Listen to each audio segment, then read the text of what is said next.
新城所拍到的书架上的跟心理学有关的书，其实跟肖央真实的这个心理学的身份还显不出来他那么厉害。确实去参加过一个催眠师的一个训练，然后你怎么会想要去当催眠师？我就感兴趣，因为我有朋友是心理医生，然后他们有那个催眠师的课。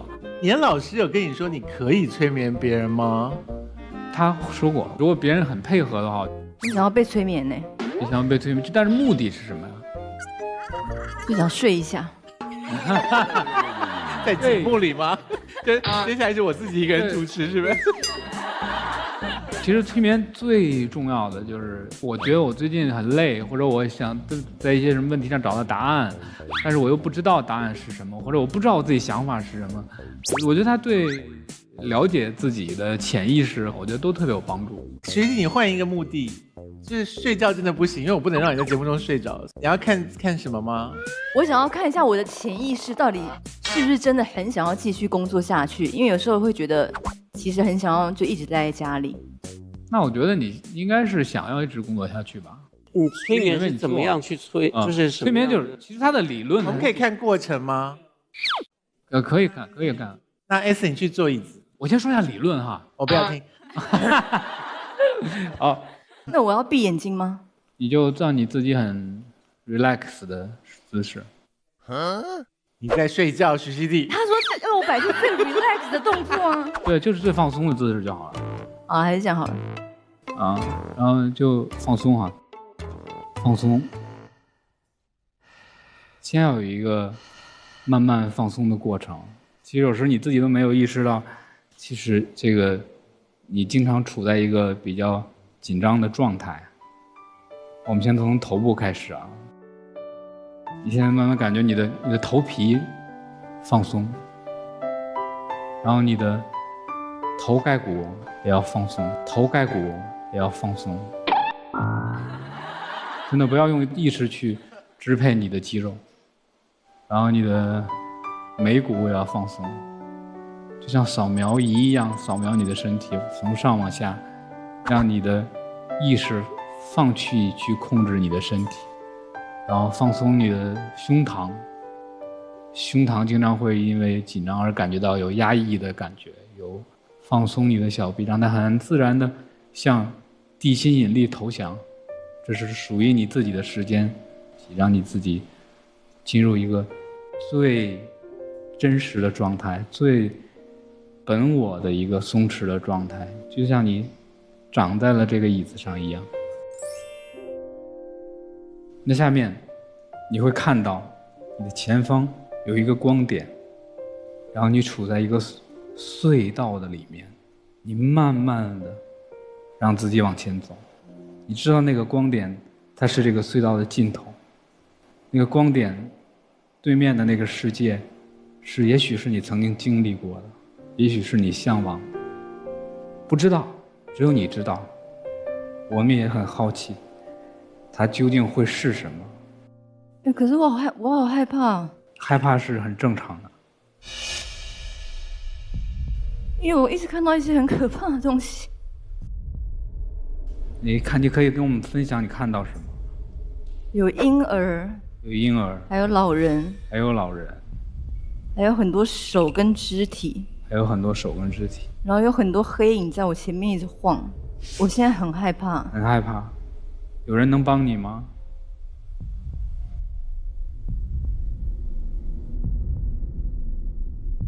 在那个环境中，没有人能帮你，对吗？没有。很难受。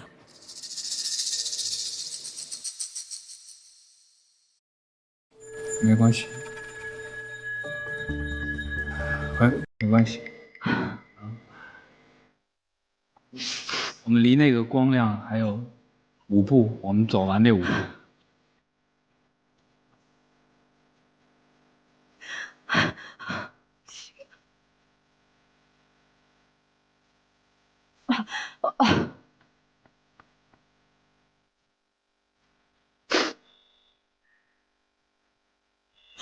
我走不出去，我不想走了。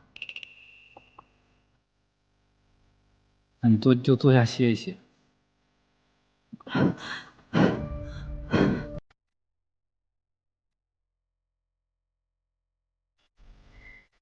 他们还在干扰你吗？那些？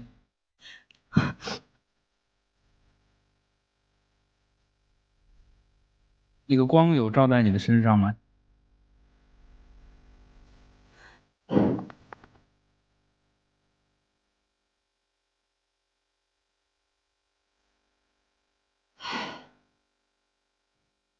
现在那个光已经完全的照进你的那个隧道，所以你整个人被那个光笼罩住了，所以那个光在保护你。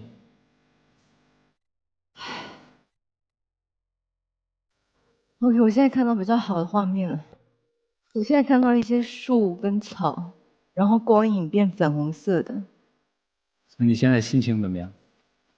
很平静。很平静。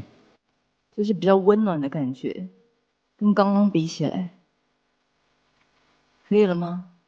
可以了。我觉得你找到了你内心深处比较平静的地方，而且你在找到你平静的地方的过程中，你战胜了那些让你走不动的黑暗，特别好。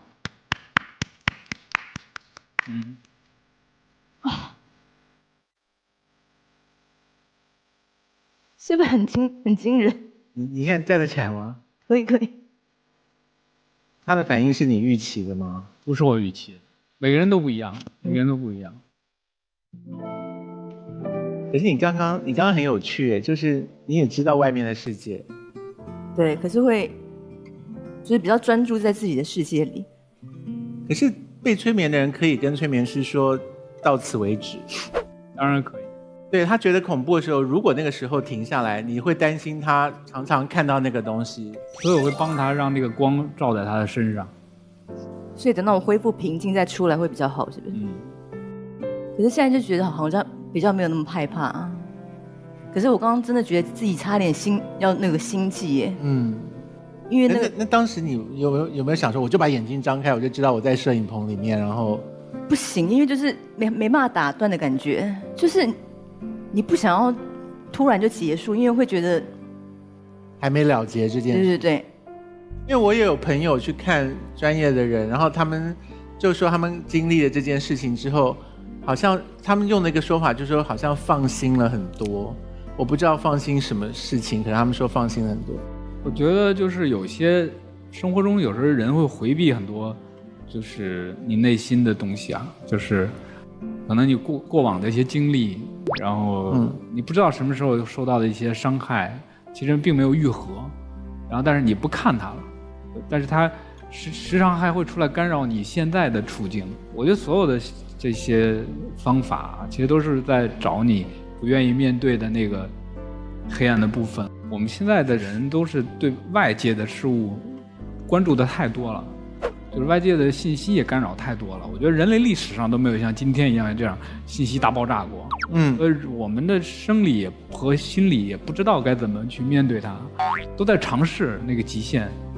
所以就是反倒你有的时候更应该花一些时间去向内看，就是探索你内在的东西。你觉得刚刚这件事情对他有什么帮助吗？我觉得要问 S 了。怎么讲啊？就现在有没有比较好睡一点？我试试看哦。立刻入睡吗？像这个节目这样播，你如果看这个播出，你也就会他讲的这些话了耶。对，就你就可以对你婆婆说同样的话。叫她放松吗？我很想要每天都跟她讲说，妈妈放松，小孩子会长高，不用担心。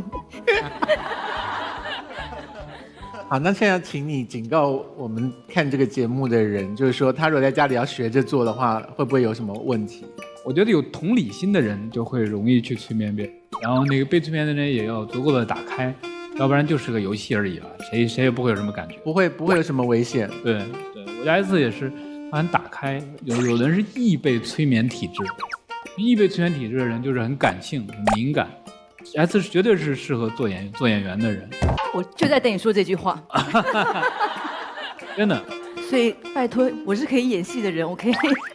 你到底是演的还是真的啦？真的啦，真的，我刚刚真的好害怕，因为看到好多婴儿，然后老人的头什么什么什么的，一直往我这边扑过来，是你没有料到会没料到出现的画面。对。 OK， 我觉得香香这个学习真的很有趣耶，好像是我认识的第一个演员学这件事情。我想了解自己，现在做到了，也没做到。你现在还是有不了解自己的地方吗？对啊，我觉得随着年龄的增长，肯定你会越来越觉得有新的问题。以前觉得有意思的事，可能现在就觉得无聊了。哎，为什么突然觉得无聊了呢？然后你马上40岁了，你就会觉得哦，就刚才说的中年危机，有时候你在事业上面临挫折的时候，你会觉得我为什么会这么痛苦？然后你会觉得哦，是不是我把所有的人生的意义都放在外界的赞美上？他有很多的思考。然后今天我们这个过程，其实我觉得让大家感受到最多的是勇气吧，就是他们都已经达成过一些一般人达不到的成就，可是却选择摆脱那个成就，追求新的东西。我认为一方面是自己觉得很有乐趣，然后当然会引来一些声音。可是如果你是为了自己而做的，你就有办法面对那些声音啊。那些声音只是别人的声音而已，然后你要做的事情是你自己要做的事。所以请把自己放在别人的前面，这是今天的2位来宾给我们最多的勇气跟力量的来源。谢谢你们。谢谢。我觉得温度超高，就是温度超高。对，然后这个催眠的示范，我觉得我们会再努力多了解一点，就是你不要因为看这个节目就轻易尝试，请你先了解一下那个我们没有空介绍的那个理论的部分哈，因为如果让他讲理论，我觉得会讲太久。你最近推出的这个作品《误杀》，2位都有参加演出，对。然后你希望观众在里面看到的是什么？我希望看到爱吧。所以虽然是惊悚的故事吗？它是通过一个所谓惊悚的故事，但是在讲一个，你看他讲一个海报，他是在讲一个很小人物在保护家人，一个爸爸，然后对抗的是一个东南亚的一个国家的一个巨大的公权力。其实这个故事一上来，你基本上就知道凶手是谁了。但是你还是会层层递进的跟着那个节奏去走。它有趣的就是它越悬疑，它那个亲情越浓，越悬疑就越感人，我觉得很有社会意义。那陈志朋客串的角色是什么样的人？我客串的就是一个叫5号杀人犯，那是跟陈冲老师合作，对，就第一跟陈冲。对，有飙戏的感觉吗？那个就是陈冲，他跟他对戏其实还蛮放松，因为他可能表演上面的经验特别多，所以对我来说，我也能够看到这种从中去偷一点这种学习。哎，反正这里头的还有很多很值得推荐，就比如说谭卓跟陈冲老师2个人的对峙，我觉得大家就直接进戏院看好了，因为他们俩可能会没完没了的讲下去。所以在《误杀》这个电影里面，我们可以看到他们2位的精彩表现。好，我们最后达到温度是多少呢？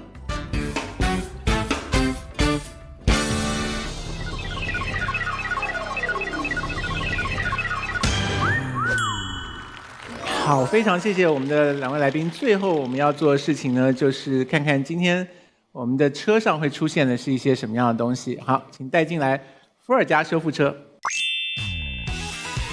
我们现在要从伏尔加修复车上选择一部分的物品来做公益，同时我们的伏尔加修复实验室会给大家介绍一些物品相关的修复小技能，通过修复让更多的物品变得更有温度。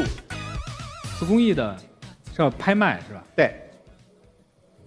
我觉得拍卖其实就这个最值钱。真的吗？这个你不是只有一副哎？我觉得我可以不要它。真的吗？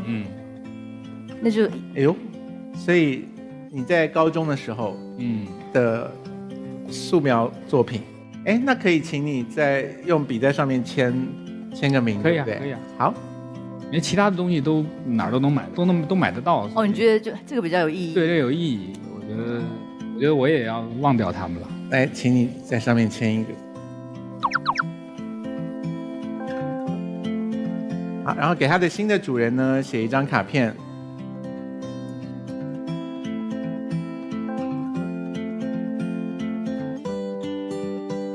我要想一下我要写什么，祝福。对，好，肖阳写的祝福你。然后呢，他的这张珍贵的素描作品的复刻版会到新的主人的手上去，可以带来看看最后会上升到什么温度。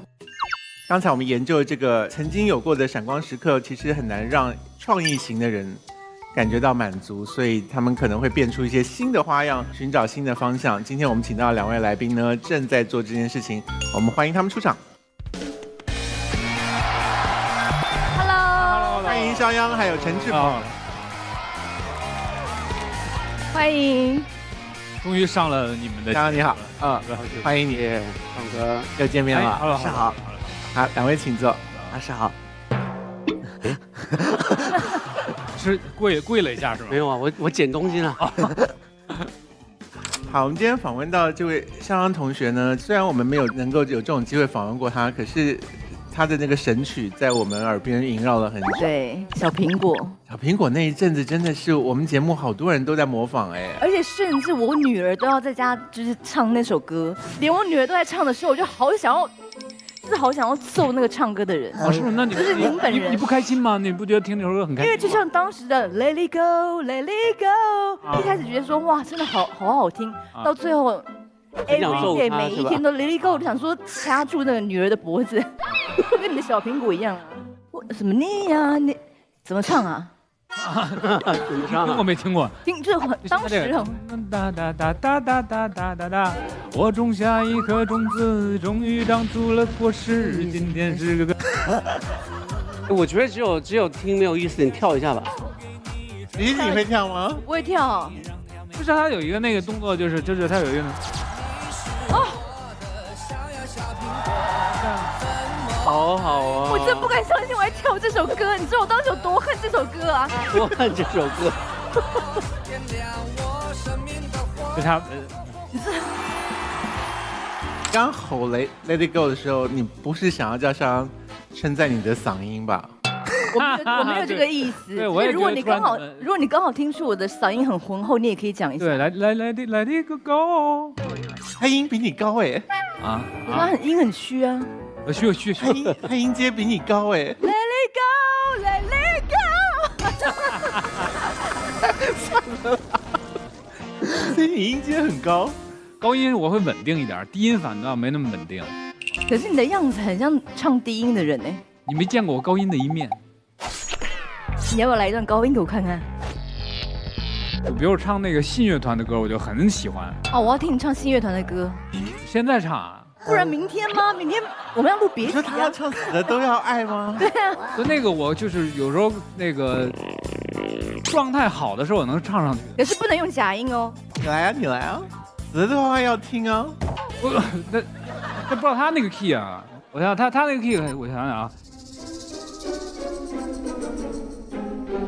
死了都要爱，武林里禁止不痛快，哒哒哒哒，滴滴答答，滴滴答答答，到绝路都要爱，na na na na na na na na na na na na。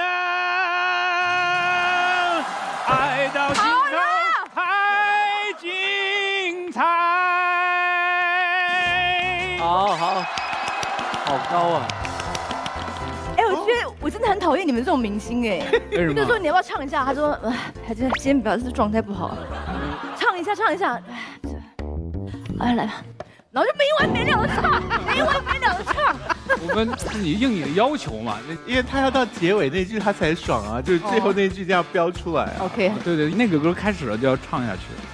你去 KTV 就是必点信的歌啊，我必点信的。你认识苏建信吗？我们在那个机场的候机室见过一次，然后我还去打了一个招呼，他也不认识我，然后他不认识你，他不认识我，我就说你好，那个就打了一招，我以为他认识我，结果他觉得我是个粉丝啊，你好，这样。那你要立刻唱他的歌啊，让他知道你也很会唱啊。那不就更像粉丝了吗？所以刚才肖央唱歌的时候，你有尊敬他吗？就是我稍微把当时小苹果把我惹火的那个情绪稍微盖掉了，太多了哈。就像 Let It Go 是一样的道理呀，就是每天小孩在里面一直在那什么小爱小苹果，就是你真的每一天。可是他一定很乐啊。但你知道现在小苹果就是我听一个大夫说，就小孩没有胎心的时候他们会放小苹果。这你也信？我真的他没必要跟我说这个话题，因为就是吃饭的时候他们聊天。他不是录下来了小苹果本身的节奏，他是真的测到了。对，他就是反正放了小苹果，那个台心就回来了。我当时是听着小苹果，差点心跳要停止，太气。可是这种歌好像就是一下就会没有人再唱了，是不是？还是会听到了，有时候你就是走到一些就是很百姓中间去，你会在那些小孩的那些坐的那些小车上啊，车子还是放那些有些时候还是超市里，有时候还是会放。广场舞比较多吧？广场舞也有哦。也有那你走过的时候，大家会向你致敬吗？没有，我一听我就走了，我就扭头就走了。有时候我也会比较烦，其实。所以你到底是红还是不红啊？作品红，人我觉得还好吧。都红。他红吗？特别红，特别红。作品红过啊，像你们刚才说闪光过，我觉得这个节目请的都是闪光过的人。什么意思啊？他现在还在闪光中 ，OK？ 他觉得我已经被闪很久了，好吗？你觉得你的闪光已过吗？我觉得好像最近又有点闪。你刚才很没礼貌哎，你说像只有也是闪光过的，意思就是说他现在已经不再闪光了，也在闪光。他现在闪不同的光，我跟你对，闪不同的光。对，现在光很奇特，啊，我现在挺 OK 了。没有，我们等下要放你的那个其他的闪光时刻。对，最近闪的是什么？最近是有一部电影叫《误杀》，现在口碑很好。哦，恭喜恭喜啊！所以你们两位都参加了。对，他是红花，我是绿叶。对，这个电影你演的戏份是客串的戏份。对，客串的戏。然后这个戏其实也蛮有意思的，就是跟我原来的这样的形象不太一样，因为那个时候头发比较短，然后我设定这个角色他就是一个长头发，所以我去接头发，我不应该是一个瘦子，我就吃这个变成一个有肚子的人。然后但是现在要回复到现在，就又1个月吃了那个水煮青菜，然后又瘦回来了，这样。哇！我第一次见到志鹏哥的时候，我就觉得在吐槽大会嘛。啊，对，大放异彩，我觉得我对他有2个印象，第一个印象就是小虎队嘛，当然啊是，那大放异彩啊，那就不用说了，就我自己床上都贴着他们的花。后来就是在各种媒体上看见志鹏哥穿的怎么样？对，就是穿的就特别好看 ，stand out， 穿的就特别出众，对，穿的就是很高调，我觉得啊，然后也分不清一下男的女的。然后什么鬼啊你？他从小虎队直接跳到这个来吗？对。然后呢，在吐槽大会见到他的时候，我觉得我真的面对面认识了，我就看到了真的陈志朋，啊，我就特别喜欢。好像陈志朋先生也没有在怕被骂，对不对？不怕，我觉得现在就是有什么说什么嘛，也没有什么不好啊，对吧？以前可能觉得不好意思当明星都觉得害羞一点，但是我觉得现在不是，要有理就把它说出来，你骂我什么就回怼什么，这样子。那你应该挺忙的吧？你说对啊？不，我还是很斯文。你干嘛一直攻击他啦？你言下之意就是骂他的人很多，是不是？对，我怎么现在都是反过来喜欢我了？肖央比较少被骂。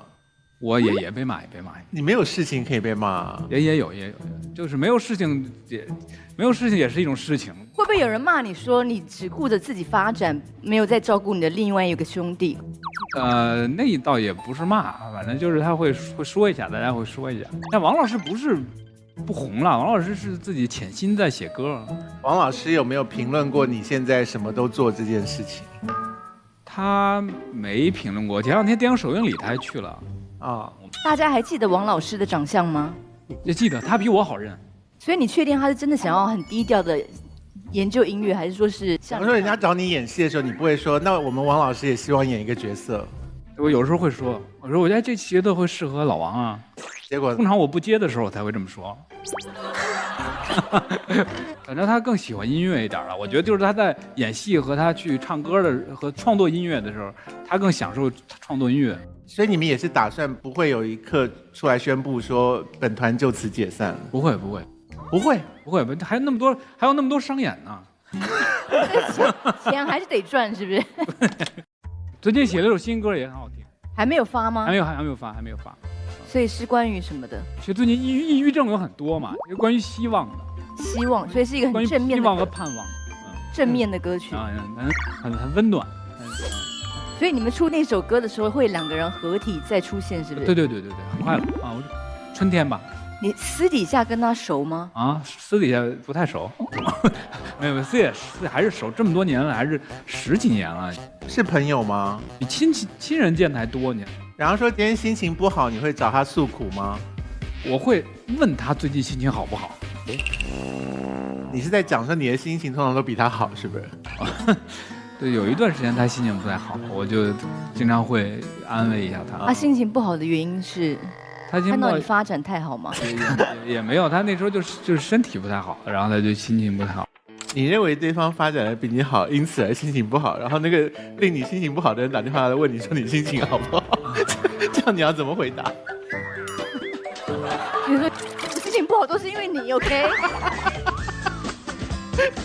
你这个人怎么没礼貌吗？不会啦，我还是会假装就是谢谢你关心我之类的。对啊，挂了电话再骂吧。对。那可以把其中一人换掉吗？不会，真的不会。那个默契度啊，难。虽然今天我们俩穿的很像，但是也不能是一个组合了。对，可以把我加进去没问题。哦，那就不是筷子啦，老虎队，那就是叉子了。要3根。3炷香兄弟。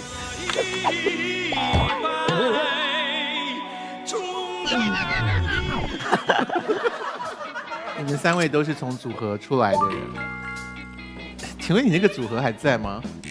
还在啊 ，SOS 还在，因为我们是姐妹啊，只要我姐还活着，我们都一直是 SOS 啊。到90岁也这样子，没必要解散啊。所以你们这种组合成员的心态就是说，只要我不宣布解散了，就在是吗？对。就是如果我姐愿意走出家门化个妆的话，我们就可以随时接一个2个人一起复合的活动啊。OK， 陈志鹏，你们小虎队一开始的时候3个人有被要求要成为朋友吗？不认识，本来就不认识，也没有住在一起。其实我原本想说进到一个公司做一个组合，是应该住在一起的吧？对，现在很流行住在一起。我们那个年代。我们那个年代，我们是上一个年代的人啊！对，现在是在聊穿越的事情吧？你好像比我更上一个年代哦。对，再早一点点，对。所以那时候没有住在一起，只能靠周末在排练的时候，大家就一起吃饭呐，一起去看。那时候很流行那个 MTV，要关在里面看片子那种的，只有这样我们培养默契。对，那3个人里面谁最会带动气氛？好像都没有啊，就冷场的看电影吗？我们私底下如果话最多的，我是话最少的然后有一个那个就话比较多的，应该是年纪比较大那个吧。年纪还有人年纪比你更大吗？不就是你喜欢的那个吗？吴奇隆年纪最大。你说了没说啊？他比较会带动气氛。对，他就喜欢当那个大哥这样子，但是有时候他说的都挺无聊的。他是不是很喜欢讲大道理？他都说了一圈，然后我们就这样听哦。17岁的3个人聚在一起，不是应该讲一些废话吗？对啊，那会说哪个女明星本人很漂亮啊，什么之类的吗？有啊，那个徐熙媛。在我心上用力的开枪。好吧，徐熙娣啊，那时候哪会讲徐熙娣啊？没有，就是因为我们真的出道的时间差不多是想要说小虎队真的私下有聊过 SOS 哦。有啊，你应该不记得了吧？有一次我们在台南做一个活动，一起在后台。我们在后台干嘛？反正我们有说过，这2个女生还挺好看的。2个都好看，是不是？对，因为旁边应该还有别的女明星吧，但就只看到你们2个，因为你们2个太吵了。对，我们俩就是在私下，就是还是会一直。你不是要嫁吴奇隆吗？你为什么当时没有冲上去？我是后来看他演那个步步惊心才爱上他的，当时没有爱他。OK， 他跟你一样都是磁带的年代嘛。磁带年代还有唱片，我们还要走到唱片年代。你有黑胶吗？有。你们有经历到黑胶？对啊，不可能，真的有。小虎队出来就是磁带啊。有黑胶。这位大爷，要不要喝一点茶？辛苦您了，拿杯茶来给他喝。没意思。但愿2个年代的人怎么可以这样不尊敬他？泡一点枸杞。你是说你出道的时候的第一张作品出来的时候是黑胶吗？有。就是那个新年快乐有黑胶，逍遥有黑胶，然后这男孩不哭有黑胶。哇，你有黑胶播放器吗？啊？你有黑胶你讲的是？唱盘吧？什么叫黑胶播放器？那是什么东西？你们 SOS 的那时候不应该也有黑胶吗？没有，我这么老了应该有黑我发胶吧誓？真的没有黑胶。所以你觉得很惊讶是？我也很惊讶，我不觉得那我就是白光那个年代了。还没有啦。你应该没有过吧？你的第一张专辑就是 CD 是不是？我们那时候已经都 MP3